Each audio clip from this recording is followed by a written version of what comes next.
Hi, I'm Kayla Sharpe, online editor for The Flat Hat, and today I'm joined by Claire Etheridge and Marcell Crawford, the respective candidates for president and vice president for the Student Assembly. Thank you so much for joining me, you guys. Thank you so much for having us, Kayla. It's a pleasure to be here. All right, so let's start with the basics. Why don't you briefly tell us why you're running in this election? Hi, I'm Claire, and I'm running in this election because I followed the election really closely last year. Marcell and I both did.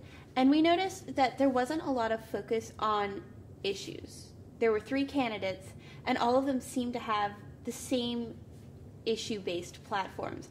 And so I thought we really need a candidate who's focused on the issues, who wants to get results for the student body. And I thought I could be that candidate. And then in terms of bringing me along, it was a natural fit. Claire and I have known each other since the first week of our freshman year. We served on our hall council freshman year together.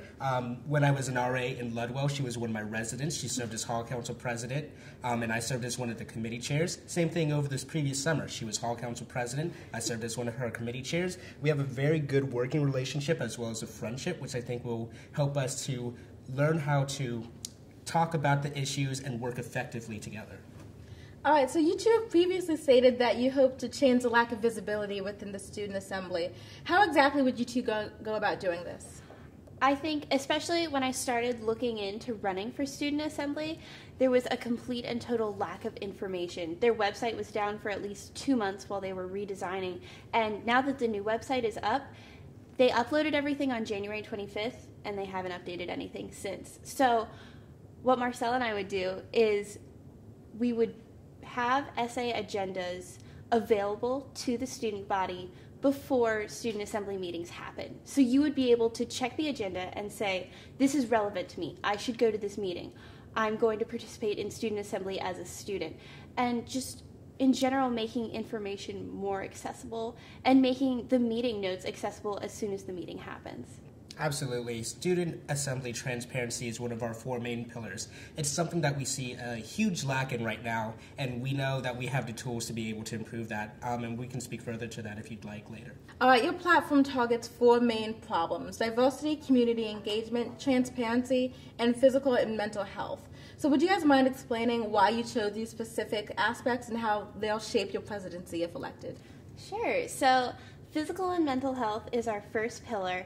And with mental health, we would start by improving the counseling center, by improving policy, instituting a better crisis response from the counseling center, and improving the first year experience orientation so that students would have a better idea of where the counseling center is, and also so that every student would be ready to help a friend in need in crisis.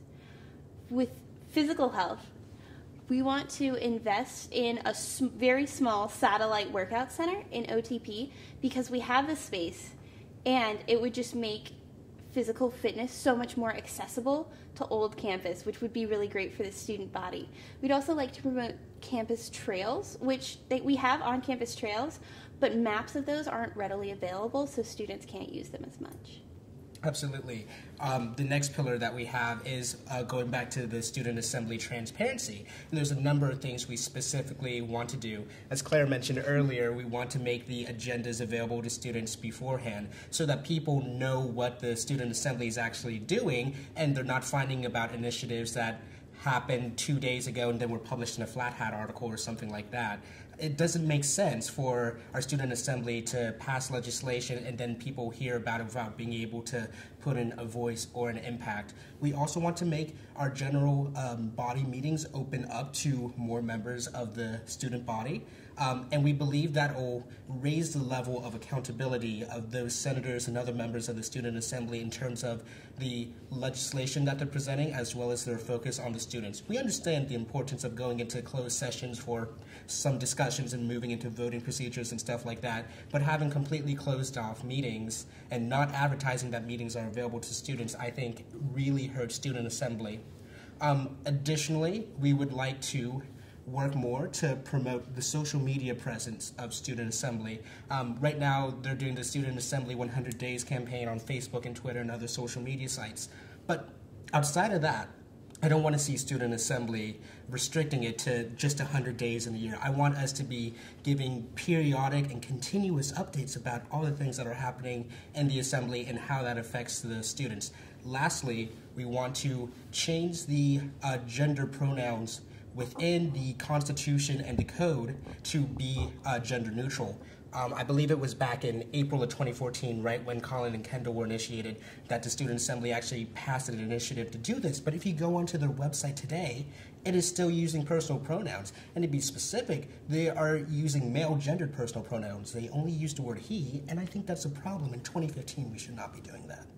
All right, great. Now, before we end, would you mind briefly telling us how you would foster a more inclusive college community to really bring home the whole aspect of one tribe, one family? For a more inclusive college community, we would really look to improve our availability so that students can really get in contact with us, so that Student Assembly is completely inclusive. We would have office hours, we would have online and real suggestion boxes, and to foster community, we would seek to increase engagement with our larger community as well, so that William & Mary is really connected to Williamsburg. We would want to work more with the City of Williamsburg and James City County to work together on initiatives so that we're really all connected and all working in community. Absolutely. And we also want to talk more about diversity on this campus, and not limiting the diversity discussions to racial and ethnic diversity and sexual and gender diversity, but across a broad spectrum.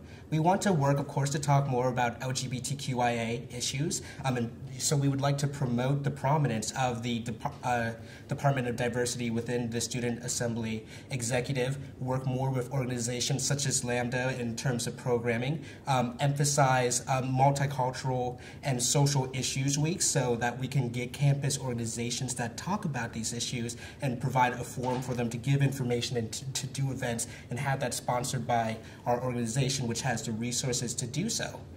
Claire, Marcell, thank you so much for joining me. It's been a pleasure. Thank you so much, Kayla. Be sure to visit flathatnews.com for more candidate interviews and in-depth coverage of this year's Student Assembly elections. I'm Kayla Sharpe, and thanks for watching.